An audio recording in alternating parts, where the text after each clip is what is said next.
Another busy day at Piney Grove. We got Miss Piney Grove in the background on the zero turn cutting some grass. And I need to cut something too. Not gonna be grass, and it's not gonna be with a lawnmower. Today we're gonna be using the Baumalight MP348. I've got it on a 39 horsepower tractor that has 32 PTO horsepower. So the power running this machine is 32 horsepower. I wouldn't want anything less than that. I got this machine in some heavy brush last week. So if you're looking at this, I would say 32 horsepower or more for the 48-inch machine. And if you're going to the 60-inch machine, you would need, I don't know, you would need more horsepower than this. Let's say around 50 horsepower to run the 60-inch or 5-foot machine. Now this machine only works as you back up. So you can go forward with it, but it doesn't really work well that way. You got to back and engage all these teeth. Got these rounded teeth on it. And just this edge right here is what cuts. And once that edge gets a little dull, you can loosen up these nuts here on the back end and turn them. And you can turn them to 3 different edges. And Baumalight actually says expect to break about 6 teeth in a full day of mulching. And I can see that because there's a lot of violent stuff going on back here. Something I did to get ready for mulching today is I took the loader off. Most of our thick brush is in between planted pine trees, and the pine trees are about 7 feet apart or so. But down these 7-foot rows is where we have most of our brush growing and where most of the thick stuff is that we want to clear with this mulcher. And it's just really hard to maneuver with the loader on. It makes the tractor 3 or 4 foot longer, and it's really hard to keep track of the front of the tractor and the back of the tractor. So when you're using this machine, you're gonna be looking over your shoulder the whole time because you're backing into stuff.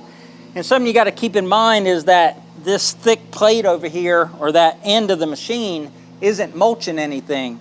It's only mulching the 4 feet in between. So you gotta make sure that you don't try to line up a tree or some brush with that part right there, or else you'll just, knock it over and then it'll get under your tire. So you gotta kinda work your way into stuff, backing up, pulling forward. Now let's take it into the woods and show you what it can do. This is the area we're gonna be working on. You can see we're behind the mega shed, and you can see where I've done a lot of work already with like a brush hog and a chainsaw and stuff. I've got some piles here. I wanna back into those piles and kind of mulch them up. And I think this pile right here is also just sticks and debris and not dirt. The back of the new pole barn, and this is the before shot. And we'll take an after shot after I've worked on it an hour or so. But before I do the forestry mulching here, I want to take out this stump, and it'll give you a good idea of how these teeth work on wood. I cut this pine tree down a couple weeks ago, and I was going to get in here with my excavator and dig it out by the roots. But I don't have to dig them out by the roots because all we want to do is be able to mow over top of this with a zero turn. So I'm going to try and drop that mulching head right on the top here. You'll be able to see how these teeth work on the wood, and then get this down just a little bit below the top of the ground level, and then we should be able to mow right over it, no problem. Like I said, it was just cut a few weeks ago, so it's a pretty sturdy stump. That worked really good. When I first engaged the PTO, I had the tractor idling and it stalled the tractor. Once it gets spinning, it's not as much load on the tractor, but like I said earlier in the video, it takes a lot of horsepower to run this thing. But it easily took out this stump. Now because it goes towards the tractor, it was taking the debris and everything and throwing it that way, and it made a little hill. So I couldn't get any lower than this. I'd have to turn around and run the other way. But you could run over this with a lawnmower. There's just a couple little fragments here that wouldn't hurt a lawnmower blade. And now this stump is taken care of. I don't care if it rots in the ground just like this. And I did that in maybe 30 seconds or so. So that was pretty cool. Let's go into this pile and see if we can knock this pile down and just make mulch out of it. Because that's what this thing's called. If I didn't mention it, it's called a forestry mulcher. Eyeglasses are essential. They actually provide you a pair of eyeglasses with the machine. This is a different pair, but you got to wear eyeglasses because when you're looking back, that's throwing towards the tractor, and even though it has chains on the bottom, it will throw stuff up in your face. For my next trick, we're going to try and reduce this pile to nothing. There is a little dirt in here, but it won't be too bad. I do see there's some oak limbs in here, and oak tends to be really tough to mulch compared to, say, brush or softwood like pine. So we'll see if I can work my way through that and just get all this reduced down so that it's just mulch and it can rot and become part of the land again. It completely annihilated this pile. Now there are some things that you can see here that it couldn't get. If it gets too close to the edge, it can't really pull it in. And the way it works is it's rotating towards you. So you got to back into it and it'll take this and then chew it as it goes and then mulch it. And it'll also mulch going forward, but it can't get a lot of stuff because it has to come up under the front. And you're gonna get into dirt. This pile had some dirt in it. The big sticks, that you make smaller sticks and then you want to mulch them. In order to mulch them, you got to kind of run it along the ground.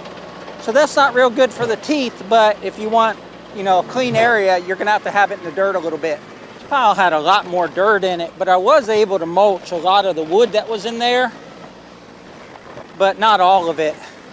The best way to do this is to take the front end loader and spread this out and get all that wood exposed. But I did chop up a lot of that, and that soil actually looks really good. Like that soil that mulcher mulched up is probably ready for the garden. All right, let's see what else we can get into. It's unfortunate that the camera is not going to pick up just how much I got cleared in 5 or 6 minutes. I knocked down 3 good-sized pine trees, and what happens is when you knock down that tree at the bottom, and the tree is standing up or leaning, and you're backing into it, those teeth are kind of pushing it into the ground and grinding it up and mulching it. But if the tree gets loose, it'll actually grab it and shoot it under the tractor and coming this way. So I don't know if the camera picked it up, but 2 of those trees I was mulching, and when they got a good grab into the bark or the wood of the tree, they shot them right out the front.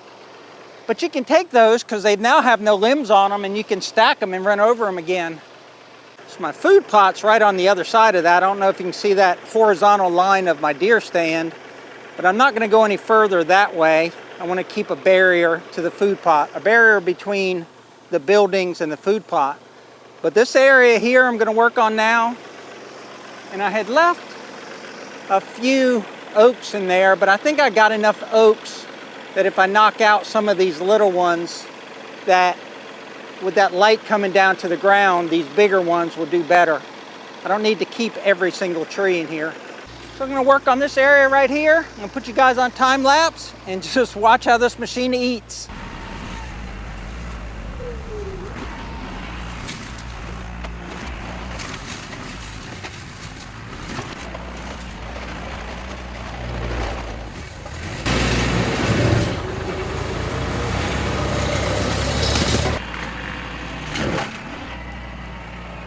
Oaks are so tough, if you don't grind them up and, you know, kind of get them where they'll stay still so you can grind them up, they'll get wrapped up like that, and then the tractor just can't handle it.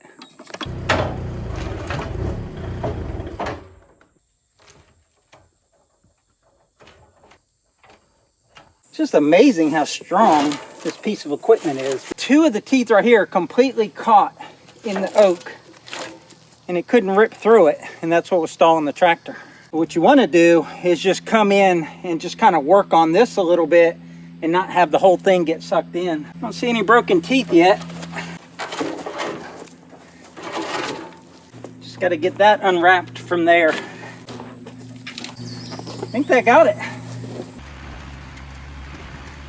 Just an incredible machine, but with not being able to do the full 5 feet, once you cut something off, then you've got to like keep working at it, or just get off the tractor and make a pile and dump, and then put it on the pile.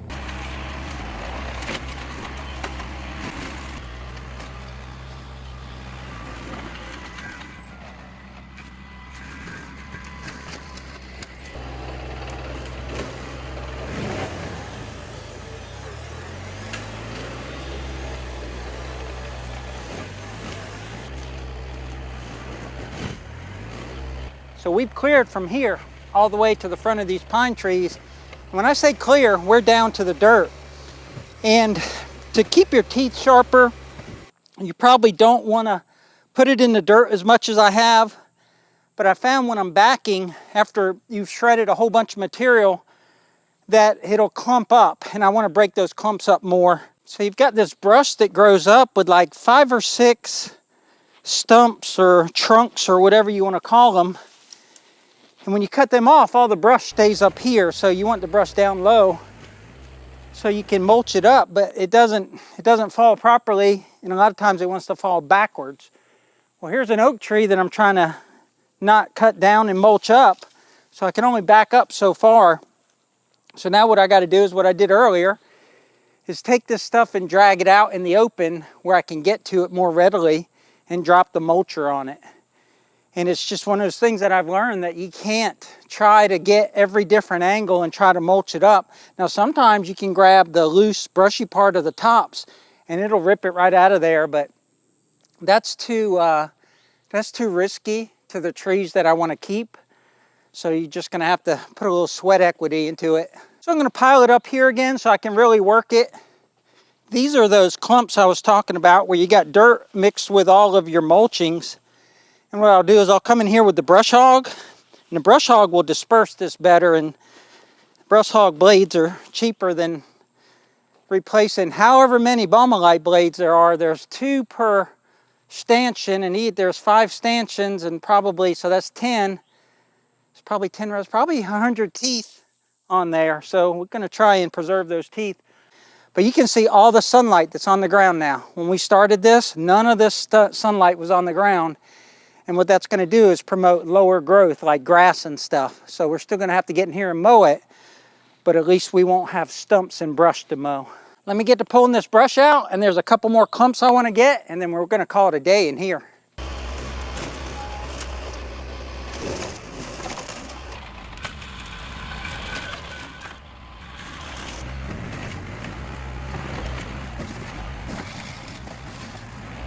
I couldn't get any of these to fall down. I got the mulcher up as high as I could and backed into it. All the stumps or the trunks are cut off, but I couldn't get it to drop. That should be low enough to suck it in.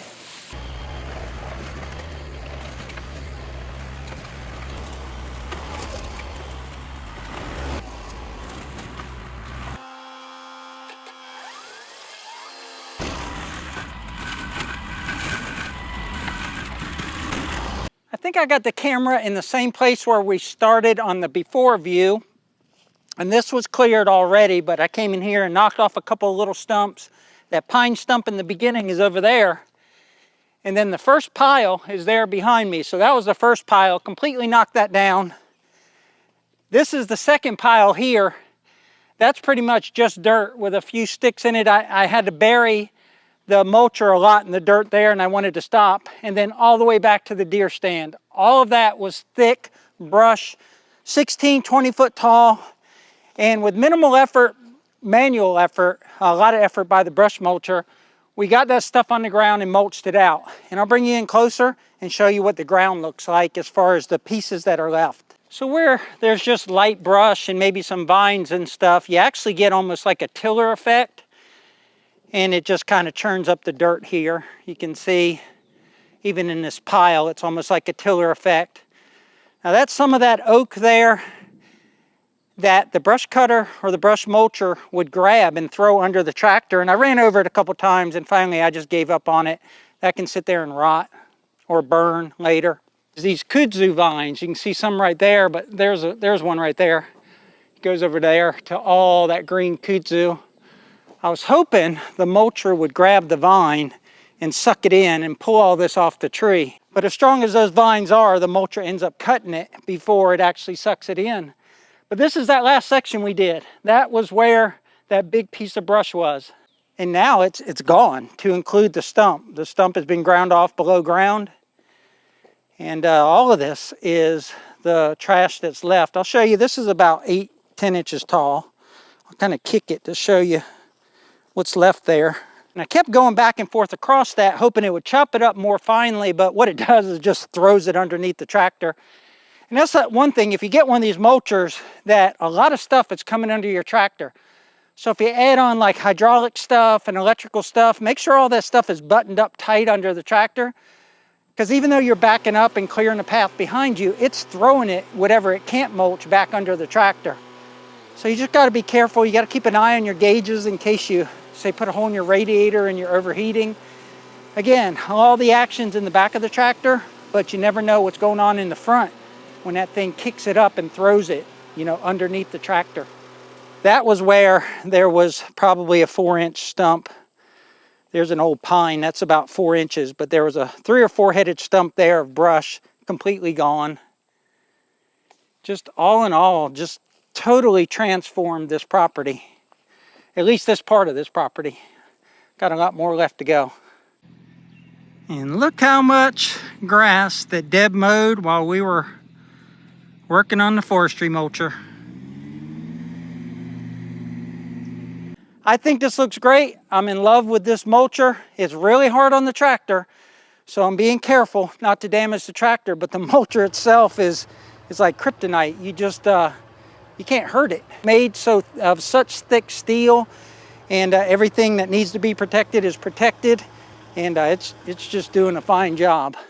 I just got to do my part as a tractor operator.